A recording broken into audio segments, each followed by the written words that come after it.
Hey everybody, Michael Wilson Everard here. Wanted to talk today about expectations. Um, we go through our lives with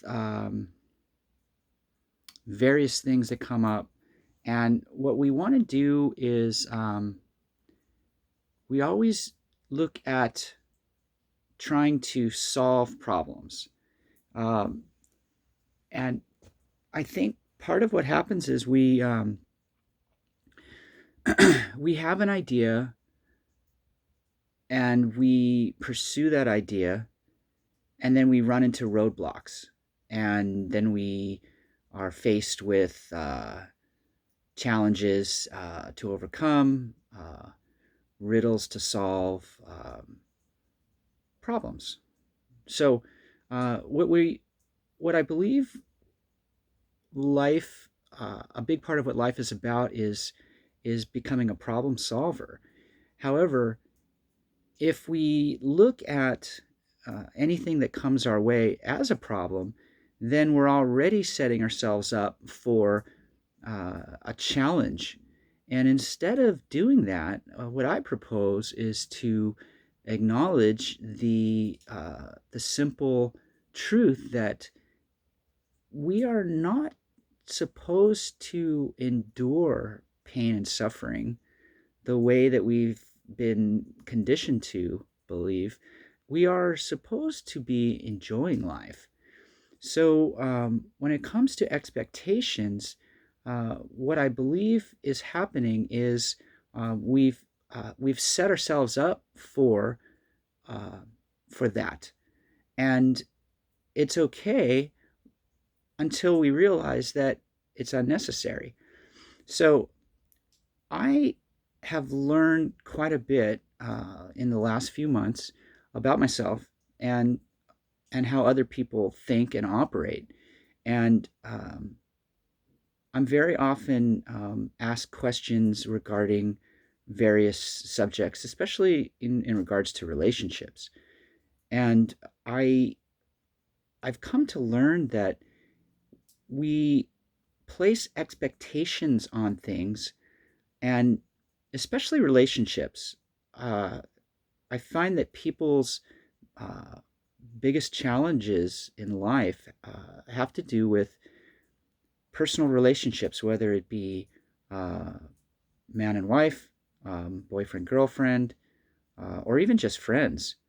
So lots of times we're encountered with we're given a situation, a scenario, and we pursue that thing that we believe is what we're supposed to do. And lots of times we're compelled to do things, and we have these expectations of how it's supposed to happen. So an expectation is an assumption. And what I feel is maybe a smoother way to go about it is to uh, realize and understand that we don't know what's going to happen tomorrow, or even later today, or even now, because all we ever have is now. So I like to just go with the flow, enjoy the moment, and just be. So know that God has your back. Now that takes a leap of faith. I understand, because we cannot truly fully understand everything that God is about, because that is a fool's errand, because only God knows everything. So let's trust our feelings. Feelings don't lie. When we're given an inspiration, just just do it. Just make it happen. Don't worry about how it's going to play out. Don't live in the future with notions of um, how it's supposed to be. Um, God loves all beings unconditionally. So that means that all we really need to do is tune in and enjoy the ride.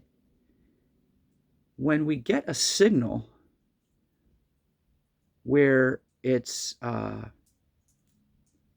let's say it's a yellow signal, okay? What does that mean when we're talking about automobiles, traffic signals? A yellow means slow down. Simple. Slow down. Because you're about to stop. Green light, go. Okay? Don't go too fast because that green light is going to change to a yellow and then a red. So when we're driving along the highway and we see an orange construction, what does that mean? Well, what is the color orange? Orange is a mixture of yellow and red. So be aware, slow down, know that you may have to stop, but proceed. It's really, really that simple, folks. Instead of looking at various signals as a problem that you have to solve, look at it as a means to furthering the journey. And when you slow up, go to your 0 point and have the communication that is needed. That's what communion is. It's a holy conversation with God. So we do that at our 0 point. So the harder the signal, the darker the red, stop. Just stop. Just stop what you're doing. Just know that your guide the whole time has been God. So we're gifted with various spirit guides, and those spirit guides very often come in the form of dogs or cats. For me, it was Miley about 3 years ago. I've been battling depression my whole life, and it's funny. The funny thing with depression is it's not that you feel bad. You go into a place where you don't feel anything, and it's daunting. You have this. You start to believe the idea that you're going to feel nothing for the rest of your life, and that's scary. When that happens, and you cannot commune with God at your 0 point for whatever reason, you're distracted, whatever. Consider getting a spirit guide like a dog or a cat, and it's that simple. I know a lot of us that battle depression find solace in medication, and sometimes medication helps, but a spirit guide is going to it's going to be therapeutic, and I just know from experience. So that would be my suggestion. Going back to the original topic, expectations. So an expectation is an assumption that you know it's going to happen. You can't possibly know. You're not supposed to. If you were omniscient and you had the ability to see the future, everything unfold before it happened, how how much fun would that be? It wouldn't be fun at all. Only God, in His absolute form, knows everything, and I believe that we are experiencing things for God, so that God can further understand where we're coming from, and how else can you relate to somebody unless you've been through what they've been through? So, when somebody goes through a traumatic experience, a loss of a loved one or whatever, and a friend says, "Oh, I know what you're feeling," they can't possibly know what you're feeling. They may have an idea or an understanding, but that's it. You cannot possibly know what anybody is thinking, can you? No. So Be kind to yourself. Um, have faith that God has your back. And everything that's happening in the world now is happening for a reason. There's definitely a cleansing that's happening, a purging of negative thoughts. Um, there's actually no such thing as negative energy. I know that people like to talk about positive energy and negative energy. Um, energy is pure. There's no way to have a negative anything when it comes to energy. There's negatively charged, but that word negative um, is actually misleading. It's the opposite of the positive charge. So the opposite of positive is actually not negative. It's basically on or off. So I go back to the notion of binary coding, and everything can be reduced to a one or a zero. Okay, everything, everything. So we have yes, no. We have true, false. We have on, off. We have good, bad, so on and so forth. I could go on. I mean, the list is endless. Um, so um, stop what you're doing right now and just listen.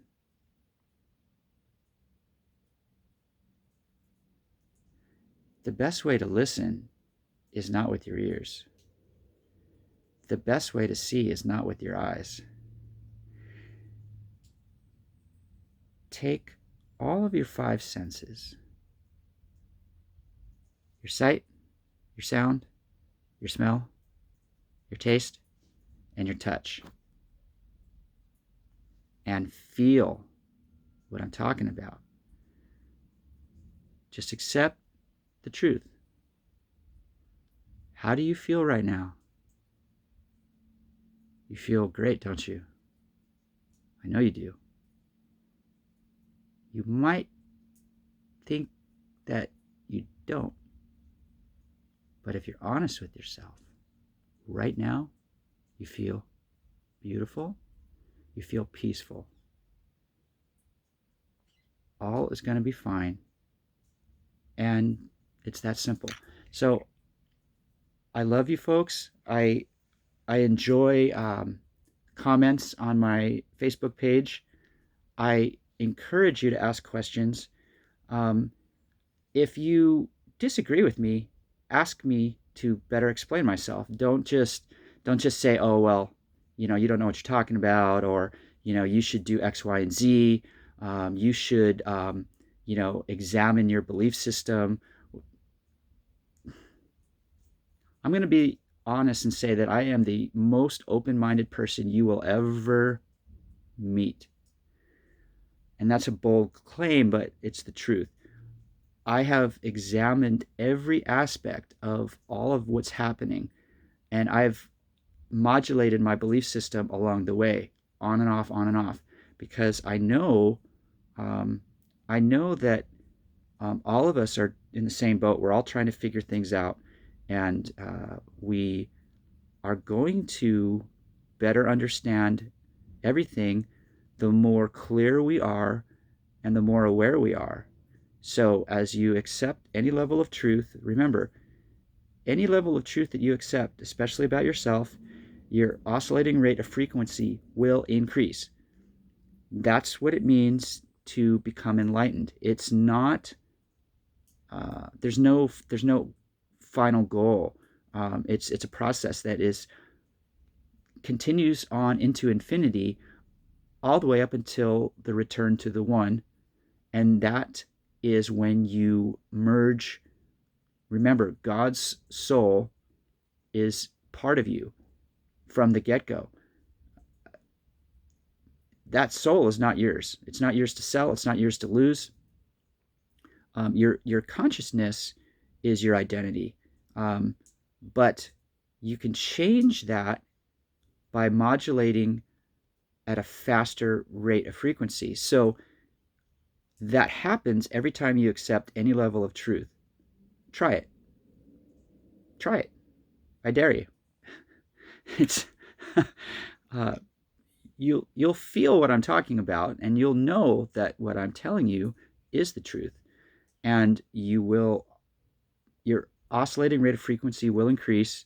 Remember, it's a wave, and the way that it moves is it's spiral, it's elliptical, it's a tunnel. Um, I woke up today with a really beautiful vision of uh, of a rainbow cylinder that um, I inserted into a full rainbow and turned it. Um, Things are going to change, and they always do.